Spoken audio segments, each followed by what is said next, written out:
আমি ভাবতাম তুমি একজন শিক্ষক, আমি ভাবতাম তুমি একজন ছাত্র, আমি ভাবতাম তুমি একজন পুলিশ অফিসার। এগুলোর ইংরেজি কি? শুধুমাত্র একটা স্ট্রাকচার শিখলে এরকম হাজার হাজার সেন্টেন্স তৈরি করতে পারবে। তাহলে স্ট্রাকচারটা কি? স্ট্রাকচারটা হলো স্ট্রাকচারটা হলো I thought I thought plus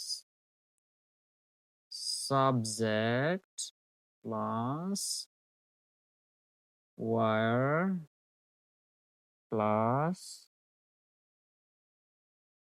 noun বা অ্যাডজেক্টিভ।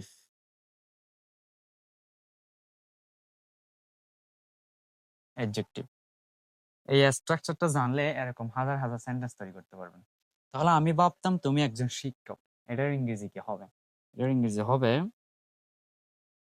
আই থট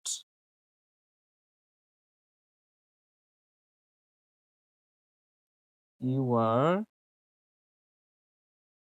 এই টিচার।